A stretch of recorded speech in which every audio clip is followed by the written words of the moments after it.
सावधान ओडिशा आपको स्वागत। आज हूँ 5 अगस्ट मंगलवार। चलतु देखने आज सकाल किसी गुरुत्वपूर्ण खबर।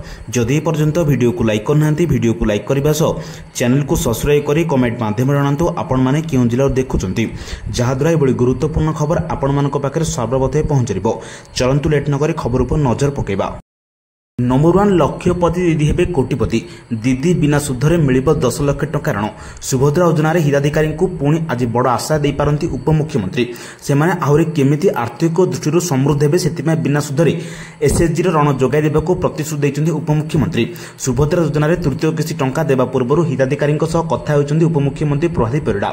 लोकसेवा भवन में आयोजित महिला और शिशु विकास सम्मेलन कक्ष में आयोजित आभासी माध्यम जोड़ियो हिताधिकारी सीधासख कथा होइछन्ती। सुभद्रा टंकार कौन करछन्ती से ने चिठी लिखि जणाइबाकू कहिछन्ती एवं सफल बिजनेस मॉडल को वेबसाइट रे स्थानित कराजिबो। एतिसो महिला को आउरी सशक्त करिया पय बड़ प्रतिश्रुति दैछन्ती उपमुख्यमंत्री प्रभात परिड़ा। नंबर 2 स्वाधीनता दिवस 2025 पालन पय सूचना और लोक संपर्क विभाग पक्षरु प्रस्तुति बैठक होइछि।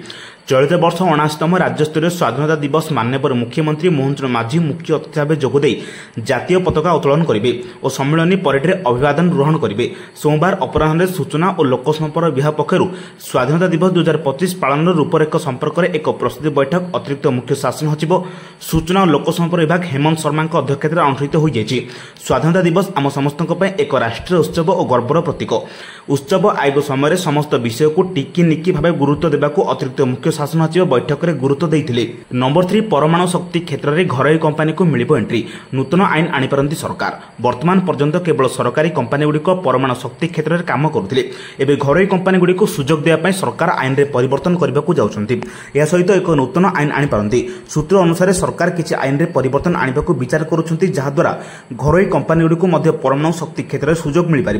भारत सरकार एपरी कंपानी गुड़िक सुजोग देवाक चाहते जो मैंने पूर्व अच्छा बड़ प्रोजेक्ट काम कर अभिज्ञता रखिंट। नंबर 4 राज्य में खोल 8टी नुआ एडीजे कोर्ट प्रकाश पाइला विज्ञप्ति। ओडिशा सरकार आईन विभाग राज्य में न्याय सेवा को आहुरी सुदृढ़ करने लक्ष्य 8टी नुआ अतिरिक्त जिला और दौर जज कोर्ट एवं 3टी विजिलेंस कोर्ट प्रतिष्ठा पाई विज्ञप्ति जारी करिछि। ए पदक्षेप न्याय वितरण प्रक्रिया को त्वरान्वित करबा और दुर्नीति मामलार शीघ्र समाधान पाई गुरुत्वपूर्ण बोली विवेचना करा जाउछि। विज्ञप्ति अनुसार नुआ एडीजे कोर्ट गुडी को बांकी रणपुर बाणपुर वासुदेवपुर पिपिली तालचेर राजगांगपुर और जी उदयगिरी प्रतिष्ठा हेबो। एहा सहित दुर्नीति मामला पाई 3टी नुआ विजिलेंस कोर्ट केन्द्रापड़ा नायगढ़ और पुरी रे स्थापन करा जिवो। ए विज्ञप्ति अनुसार कोर्ट गुडी को पाई आवश्यक भित्तिभूमि और कर्मचारी नियुक्ति प्रक्रिया शीघ्र आरंभ हेबो। ओडिशा हाईकोर्टर सहयोग रे ए कोर्ट गुडी को चालू करिया पाई योजना चूड़ांत होछि। यह राज्य में न्याय और व्यवस्था को अधिक प्रभावी करियो बोली आशा करा जाउछि। नंबर 5 नुआ सभापति घोषणा कला बीजेडी। बिजू जनता दल ओडिशार 4टी जिला गंजाम कटक केन्द्रापड़ा कलाहांडी पाई नुआ जिला सभापति नाम घोषणा करिछि। ए नियुक्ति दलर संगठन को आउरी सुदृढ़ करबा और 2024 निर्वाचन रे पराजय पर दल को पुनर्गठन करबा लक्ष्य करा जायथिया जणा पड़िछि। बीजेडी सुप्रीम नवीन पट्टनायक निर्देश क्रमे गंजाम जिला बीजेडी सभापति भाव विक्रम पंडा, कटक जिला पाई प्रफुल्ल सिंह, केन्द्रापड़ा जिला पाई शिवप्रसाद भोल और कलाहांडी जिला पाई प्रदीप दिशारी सभापति भाव नियुक्ति करा जायछि। नंबर 6 बलंगा पीड़िता मृतदेह भुवनेश्वर में पहुंचला। पुरी जिला बलंगा नाबालिका पोड़ी घटनार पीड़िता मृतदेह दिल्ली विमान जोगे रविवार राति भुवनेश्वर में पहुंची। ए घटना को राज्य में तीव्र असंतोष देखा जाउथिबा बेले भुवनेश्वर विजु पट्टनायक अंतर्जातीय विमान बंदर में कड़ा सुरक्षा व्यवस्था ग्रहण करा जायछि। विमान बंदर बाहर 6 प्लाटून पुलिस फोर्स मुतयन करा जायछि। ए स्थिति को नियंत्रण रखिया अतिरिक्त सुरक्षा व्यवस्था ग्रहण करा जायछि। अन्य पक्षरे पीड़िता शेष दर्शन पर एयरपोर्ट में नेता भिड़ जमी। बलंगार जन नाबालिका उपर किरोसिन जाली निया लगाई दिया जायथिबा ए घटना राज्यवासी को स्तब्ध कर दिया। नंबर 7 एणिके नाइट शिफ्ट करिवे महिला आसले नुआ नियम। दीर्घदिन धरी घरोई प्रतिष्ठान महिला माने राति कार्य करबा नै सरकारी बाध्यतामूलक कोहल करा जायछि। राज्य में महिला को स्वावलंबी करबा एवं सेमानकु सुरक्षा को दृष्टि रखी श्रम विभाग पक्षरु ओडिशा दुकान और व्यावसायिक प्रतिष्ठान आईन 1956 रे केतेक परिवर्तन करा जायछि। एणिके महिला मान राति विभिन्न घरोई प्रतिष्ठान किंबा व्यावसायिक केन्द्र रे कार्य करि परिबे। मात्र नाबालिका को ए अनुमति दिया जिवो नाही। तेबे राति महिला माने कार्यस्थल में काम करने समय कि प्रकार सतर्कता अवलंबन करने को पड़ो से नहीं शनिवार श्रम विभाग पक्षर विधिवत भाव विज्ञप्ति जारी कर। नंबर 8 आज 3 वर्षिया इंटीग्रेटेड बीएड एमएड नामलेखा आरंभ। 3 वर्षिया इंटीग्रेटेड बीएड एवं एमएड नामलेखा सोमवार आवेदन आरंभ होइछि। महाराजा श्रीराम चंद्र भंजदेव विश्वविद्यालय रेगुलर मोड रे पाठपढ़ा सुविधा थिया बेले संबलपुर विश्वविद्यालय, राजेंद्र विश्वविद्यालय एवं फकीरमोहन विश्वविद्यालय सेल्फ फाइनान्स मोड रे पाठ पढ़ा नामलेखा हेबो। एथिपाई कोनोसी प्रवेशिका परीक्षा देवाक पड़ो ना, केवल मार्क और संरक्षण माध्यम पाठ पढ़ी पारे। सोमवार पूर्वाह्न 11 छात्र छात्री साम्स पोर्टाल कमन आप्लिकेशन फॉर्म माध्यम आवेदन करेंगे। आवेदन शेष तारीख अगस्त 17 तारीख बेले 18 तारीख फॉर्म संशोधन करेंगे। नवोन्नयन 3 जिले में प्रबल बर्षिब 17 जिला को वज्रपात सतर्कता।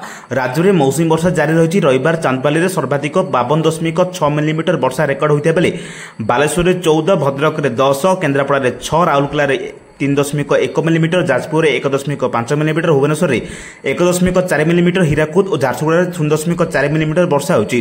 सोमवार उत्तर ओडिशा समेत दक्षिण ओडिशा रे केतेक स्थान में वज्रपात हालुकारू मध्यम धरणर वर्षा हेबाने आंचलिक पाणीपाग विज्ञान केन्द्र पक्षरु पूर्वानुमान कराଯାଇଛି। अन्यपटे ढेंकानाल, सुंदरगढ़ और मयूरभंज में वज्रपात प्रबल वर्षा संभावना रही।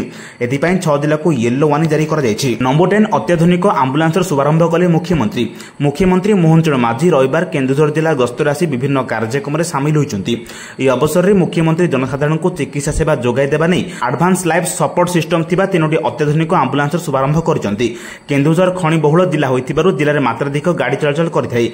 एने विभिन्न समय दुर्घटना घटिबा नजर रहिछि। एहाकु दृष्टि रखि जिलार अपहंच अंचल में अत्याधुनिक आम्बुलांस सेवा सहायक हो बोली केन्दुझर जिले में अग्रणी स्वेच्छासेवी संगठन इंडियन बाइवार्स प्रकाश करछि। 3टी घरोई संस्थार अनुदान रे अत्याधुनिक आम्बुलांस प्रदान कर सूचना मिली। नंबर 11 ओटीडी प्रश्नपत्र लीक मामला बोर्ड उपसभापति गिरफ होइछंती।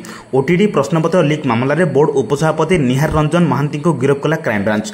काली ऑफिस को डाकी निहारी को क्राइमब्रांच पचराउचरा करथिला। उपसभापति निहारंक लैपटॉप को ओटीडी प्रश्नपत्र आसिला किपरि ताहाकु ने खोलताल करुथिला क्राइमब्रांच। पूर्वर लीक मामला 7 जन बंधा होइछंती। जुलाई 20 हेबाक थिबा ओटीडी परीक्षा पूर्व सोशल मीडिया रे प्रश्नपत्र भाइराल हेबा पर बातिल कर दैतिला। Board of secondary education BSC कार्यालय को data entry operator Jitan Maharana मुख्य अभियुक्त बोली चिन्हट होइछंती। नंबर 12 पीएम किसान रो एमाने पड़िले बाद कृषि और कृषक सशक्तिकरण विभाग पक्षरु आयोजित राज्य स्तरीय पीएम किसान सम्मान निधि कार्यक्रम में शनिवार दिन मुख्यमंत्री मोहन चरण माझी जोगदे राज्य चाषी मान को पीएम किसान सहायता राशि 20तम किस्ती प्रदान करिसंती। प्रधानमंत्री नरेंद्र मोदी उत्तर प्रदेश बाराणसी उपस्थित रही पीएम किसान किस्ती बाबद सारा देश में 9.7 कोटी चाषी को 2000 टंका लेखा हिसाब से समुदाय 20,500 कोटी टंका प्रदान करिसंती। यह अवसर में भुवनेश्वर उपकंठ स्थित सिफारे आयोजित कार्यक्रम में मुख्यमंत्री मोहन चरण माझी प्राय 34,50,000 ऊर्ध्व कृषकों को यह सहायता राशि प्रदान करिसंती। समस्त योग्य हिताधिकारी को 2000 टंका लेखाएं मोट 697 कोटी टंका प्रदान करा जायछि। नंबर 13 प्लास्टिक बोतल में पेट्रोल डीजेल बिकिले कार्यानुष्ठान। प्लास्टिक बोतल तथा निर्दिष्ट कंटेनर में पेट्रोल और सामग्री बिक्री जोगाण संरक्षण और परिवहन को राज्य सरकार निषिद्ध करिसंती। एनी राज्य सरकार जोगाण विभाग सचिव संजय कुमार सिंह राज्यर सब जिलापाल को शुक्रवार दिन पत्र लिखिसंती। उक्त नियम को कड़ाकड़ी भाव कार्यकारी करा लगी से चिठी निर्देश दिखाई। राज्य में विभिन्न स्थान में पेट्रोल और डीजेल प्लास्टिक बोतल और अनुमोदित नथिबा पात्र में बिक्री एवं परिवहन कर सरकार दृष्टिगोचर होइछि। यह असुरक्षित अभ्यास केवल विभिन्न आईन एवं नियम अनुଯାयी वैधानिक व्यवस्था को उल्लंघन करे ना बरं जनसाधारण को सुरक्षा को एवं परिवेश प्रति गंभीर विपद सृष्टि करुछि। नंबर 13 मध्याह्न भोजन में अंडा खाउनथिबा पिलांकु मिलिबो फल। स्कूल मध्याह्न भोजन में एणिकी फल मिलिबो। पीएम पोषण योजना रे आमिष खाउनथिबा छात्रछात्री को अंडा बदल में फल दिया भोजन में ऋतुकालीन फल जगाई देवाक जिला शिक्षाधिकारी को पीएम पोषण नोडाल ऑफिसर चिठी लिखिंट। तेणु अंडा खाउनथिबा पिलांक खाद्य कदली सेव आदि सामिल कर शिशु बाटिकार 10वीं श्रेणी जाए पिलांक सुविधा उपलब्ध रहिबो। ए परिवर्तन में छात्रछात्री और पितामाता मध्य स्कूल उपस्थान बढ़ाइबार सहायक हेबो। फल विटामिन खनिज फाइबर पिलांक शारीरिक और मानसिक विकास में सहायक हेबो। अन्यपटे भात सह पिला किपरि केवल फल खाइबे बोली अनेक अभिभावक प्रश्न करिसंती। नंबर 14 आपस समाधान मुहां महानदी जल विवाद। महानदी जल विवाद समाधान नहीं ओडिशा और छत्तीसगढ़ आपस आलोचना माध्यम नेउथिया पदक्षेप अग्रगति संपर्क में शनिवार दुई राज्यर प्रतिनिधि ट्रिब्यूनाल जणाइछंती। ट्रिब्यूनाल अध्यक्ष जस्टिस सेलेब एम त्रिवेदी, विचारपति रविरंजन एवं विचारपति इंद्रमती कौर कोचर को नहीं गठित पीठर शुणाणी समय ओडिशा पक्षरु एडवोकेट जनरल पीताम्बर आचार्य एवं अन्य 13 जन वकिलों को नहीं एक टीम उपस्थित करथिले। ट्रिब्यूनाल एभଳି आचार्य कहिथिले जे ओडिशा मुख्यमंत्री मोहन चरण माझी गत मास 25 तारिख में एक उच्चस्तरीय बैठक कर महानदी जल विवाद आपस समाधान निमंते छत्तीसगढ़ मुख्यमंत्री निकट को प्रस्ताव पठाइथिले। नंबर 15 अवसर प्राप्त शिक्षकों को मिलिबो नियुक्ति। राज्य में 6,387 शिक्षक पाइबे नियुक्ति। अवसर ग्रहण करथिबा शिक्षक मानक अतिथि शिक्षक भाव नियुक्ति मिलिबो। एने विद्यालय गणशिक्षा विभाग पक्षरु माध्यमिक शिक्षा निर्देशालय को चिठी कर जायछि। अनुदान प्राप्त हाईस्कूल एवं ब्लॉक ग्रांट स्कूल रे एणिकी शिक्षक मानक नियुक्ति मिलिबो। सेहिपरि संस्कृत टोल संस्कृत अतिथि शिक्षक माने मध्य नियुक्ति पाइबे। या आधार अवसर ग्रहण करथिबा 6,387 शिक्षकों को अतिथि शिक्षक भाव नियुक्ति ମୁକ୍ତି ମିଳିବ। ନମ୍ବର 16 ଆନ୍ଧ୍ର ପଥର ଖଣି ଦୁର୍ଘଟଣା 6 ଓଡ଼ିଆ ଶ୍ରମିକଙ୍କ ମୃତ୍ୟୁ 4 ଲକ୍ଷ ଟଙ୍କା ସହାୟତା ଘୋଷଣା କଲେ ଉପମୁଖ୍ୟମନ୍ତ୍ରୀ। ଆନ୍ଧ୍ରପ୍ରଦେଶର ବପ୍ଟଲ ଜିଲ୍ଲା ଅନ୍ତର୍ଗତ କଲିକୁରାକଭା ନିକଟସ୍ଥ ସତ୍ୟକୃଷ୍ଣା ଗ୍ରାନାଇଟ୍ ଖଣିରେ ରବିବାର ସକାଳେ ଘଟିଥିବା ଏକ ଦୁଃଖଦ ଦୁର୍ଘଟଣାରେ 6 ଜଣ ଓଡ଼ିଆ ଶ୍ରମିକଙ୍କ ମୃତ୍ୟୁ ହୋଇଛି। ମୃତକମାନେ ଗଞ୍ଜାମ ଜିଲ୍ଲାର ଦଣ୍ଡବାଡ଼ତିଆ, ବନମାଳ ଚେତ୍ରା, ଭାସ୍କର ବିଶୋଇ, ସନ୍ତୋଷ ଗୌଡ଼ ଏବଂ ଗଜପତି ଜିଲ୍ଲାର ଟକୁନ ଦଳାଇ ଓ ମୂଷା ଜନା। ଏହି ଘଟଣାରେ ଅନ୍ୟ 10 ଜଣ ଶ୍ରମିକ ଗୁରୁତର ଆହତ ହୋଇଛନ୍ତି। ଓଡ଼ିଶାର ମୁଖ୍ୟମନ୍ତ୍ରୀ ମୋହନ ଚରଣ ମାଝୀ ଏହି ଘଟଣାରେ ଗଭୀର ଦୁଃଖ ପ୍ରକାଶ କରି ମୃତକଙ୍କ ପରିବାର ପ୍ରତି ସମବେଦନା ଜଣାଇଛନ୍ତି। ସେ ମୁଖ୍ୟମନ୍ତ୍ରୀ ରିଲିଫ୍ ପାଣ୍ଠି ମାଧ୍ୟମରେ ପ୍ରତି ମୃତକଙ୍କ ନିକଟତମ ଆତ୍ମୀୟଙ୍କୁ 4 ଲକ୍ଷ ଟଙ୍କା ଲେଖାଏଁ ଅନୁକମ୍ପା ରାଶି ପ୍ରଦାନ କରିବାକୁ ଘୋଷଣା କରିଛନ୍ତି। ନମ୍ବର 17 ମନ୍ତ୍ରୀଙ୍କ ବଡ଼ ଘୋଷଣା ରାଜ୍ୟର ଆସନ୍ତା ବର୍ଷ ସୁଦ୍ଧା ସମସ୍ତ ଜିଲ୍ଲାରେ 38ଟି ମଡେଲ ମଣ୍ଡି ହେବ ବୋଲି ସମବାୟ ମନ୍ତ୍ରୀ ପ୍ରଦୀପ ବଳବନ୍ତ ସାମ ସୂଚନା ଦେଇଛନ୍ତି। ମନ୍ତ୍ରୀ କହିଛନ୍ତି ଆବଶ୍ୟକତାକୁ ଦେଖି ବଡ଼ ଜିଲ୍ଲାରେ 2ଟି ଲେଖାଏଁ ମଣ୍ଡି ହେବ। ମଡେଲ ମଣ୍ଡିରେ ପାନୀୟ ଜଳ, ଶୌଚାଳୟ, ବିଶ୍ରାମଗାର, ବିଜୁଳି ବ୍ୟବସ୍ଥା, ଦୋକାନ, ଏସ୍ଏଚ୍ଜି ମହିଳାଙ୍କ ଦ୍ୱାରା ଟିଫିନ୍ ସେଣ୍ଟର, ପାର୍କିଂ ଆଦି ବ୍ୟବସ୍ଥା ରହିବ। ମଡେଲ ମଣ୍ଡିରେ ରୂପରେଖ କେମିତି ରହିବ ସେ ନେଇ ସମବାୟ ମନ୍ତ୍ରୀ ବଳ ସାମନ୍ତ ମୁଖ୍ୟମନ୍ତ୍ରୀଙ୍କୁ ପ୍ରସ୍ତାବ ଦେଇଛନ୍ତି। ସୂଚନାଯୋଗ୍ୟ ରାଜ୍ୟରେ ମଡେଲ ମଣ୍ଡି ପ୍ରତିଷ୍ଠା ନେଇ ମୁଖ୍ୟମନ୍ତ୍ରୀଙ୍କ ଅଧ୍ୟକ୍ଷତାରେ ବୈଠକ ଶୁକ୍ରବାର ଅନୁଷ୍ଠିତ ହୋଇଯାଇଛି। ରାଜ୍ୟ ସରକାରଙ୍କ ବରିଷ୍ଠ ଅଧିକାରୀମାନେ ବୈଠକରେ ଉପସ୍ଥିତ ରହି ତଥ୍ୟ ରଖିଛନ୍ତି। ନମ୍ବର 18 ଏଲ୍ପିଜି ସିଲିଣ୍ଡର ମୂଲ୍ୟରେ 33 ଟଙ୍କା 50 ପଇସା କମିଲା। ତୈଳ ବିପଣନ କମ୍ପାନୀରେ 19 କିଲୋଗ୍ରାମ ବାଣିଜ୍ୟିକ ଏଲ୍ପିଜି ସିଲିଣ୍ଡରର ମୂଲ୍ୟ 33 ଟଙ୍କା 50 ପଇସା ହ୍ରାସ କରିଛନ୍ତି। ଏହି ନୂଆ ମୂଲ୍ୟ ଆଜି ଅଗଷ୍ଟ 1, 2025 ଗୁରୁବାରଠାରୁ ଦେଶବ୍ୟାପୀ ଲାଗୁ ହୋଇଛି। ଏହି ମୂଲ୍ୟ ହ୍ରାସ ଦେଶରେ ବାଣିଜ୍ୟିକ ଗ୍ରାହକମାନଙ୍କ ପାଇଁ ଏକ ବଡ଼ ଆଶ୍ୱସ୍ତି ଆଣିଛି, ବିଶେଷ କରି ହୋଟେଲ, ରେଷ୍ଟୁରାଣ୍ଟ ଓ ଅନ୍ୟାନ୍ୟ ବ୍ୟବସାୟିକ ପ୍ରତିଷ୍ଠାନ ପାଇଁ। ନୂଆଦିଲ୍ଲୀରେ 19 କିଲୋଗ୍ରାମ ବାଣିଜ୍ୟିକ ଏଲ୍ପିଜି ସିଲିଣ୍ଡରର ଖୁଚୁରା ମୂଲ୍ୟ ବର୍ତ୍ତମାନ 1631.50 ଟଙ୍କା ରହିଛି। ଓଡ଼ିଶାର ମଧ୍ୟରେ ଏହି ମୂଲ୍ୟ ହ୍ରାସ ଲାଗୁ ହେବ, ଯଦିଓ ସ୍ଥାନୀୟ ଟିକସ ଓ ପରିବହନ ଖର୍ଚ୍ଚ ଅନୁଯାୟୀ କିଛି ସ୍ଥାନରେ ମୂଲ୍ୟରେ ସାମାନ୍ୟତା ତାରତମ୍ୟ ଦେଖାଦେଇପାରେ। ଉଦାହରଣ ସ୍ୱରୂପ ଭୁବନେଶ୍ୱରରେ ବାଣିଜ୍ୟିକ ଏଲ୍ପିଜି ସିଲିଣ୍ଡରର ମୂଲ୍ୟ ପ୍ରାୟ 1640 ଟଙ୍କା ପର୍ଯ୍ୟନ୍ତ ହୋଇପାରେ ବୋଲି ସୂଚନା ମିଳିଛି।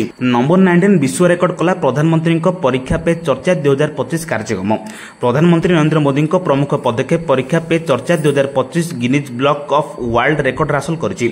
2018 ମସିହାରୁ ମାଇଗଭ୍ ସହଯୋଗରେ ଶିକ୍ଷା ମନ୍ତ୍ରାଳୟ ଦ୍ୱାରା ସଫଳତାର ସହିତ ଏହି କାର୍ଯ୍ୟକ୍ରମକୁ ଆୟୋଜିତ ହୋଇ ଆସୁଛି।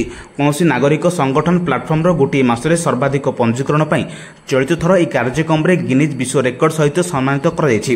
ମାଇଗଭ୍ ପ୍ଲାଟଫର୍ମରେ ଆୟୋଜିତ ଏହି କାର୍ଯ୍ୟକ୍ରମରେ 8ମ ସଂସ୍କରଣ ଲାଗି ଚଳିତ ଥର ମୋଟ 3.53 କୋଟି ବୈଧ ପଞ୍ଜୀକରଣ କରାଯାଇଛି, ଯାହାକି ଏହାର ଅଭୂତପୂର୍ବ ସଫଳତାକୁ ଦର୍ଶାଉଛି। ନମ୍ବର 20 ଶ୍ରୀମନ୍ଦିରରେ ସ୍ପାଇ କ୍ୟାମେରା ଶ୍ରଦ୍ଧାଳୁ ଗିରଫ ହୋଇଛନ୍ତି। ପୁରୀ ଶ୍ରୀମନ୍ଦିର ସୁରକ୍ଷା ବ୍ୟବସ୍ଥା ନେଇ ପୁଣି ଥରେ ପ୍ରଶ୍ନ ଉଠିଛି। ସୋମବାର ଦିନ ଜଣେ ଶ୍ରଦ୍ଧାଳୁ ମନ୍ଦିର ପରିସରରେ ଏକ ସ୍ପାଇ କ୍ୟାମେରା ବ୍ୟବହାର କରୁଥିବା ବେଳେ ଧରାପଡ଼ିଛନ୍ତି। ଶ୍ରଦ୍ଧାଳୁଙ୍କୁ ଗୁଜରାଟର ବାସିନ୍ଦା ବିପୁଲ ପଲ୍ଲେ ହୋଟେଲ ବୋଲି ଜଣାପଡ଼ିଛି। ମନ୍ଦିର ପ୍ରଶାସନ ଦ୍ୱାରା ମୋବାଇଲ ଫୋନ୍ ଏବଂ କ୍ୟାମେରା ବ୍ୟବହାର କରାକରି ନିଷିଦ୍ଧ କରାଯାଇଛି। କିଛି ଦିନ ପୂର୍ବରୁ ଏଭଳି ଏକ ସମାନ ଘଟଣା ଘଟିଥିଲା।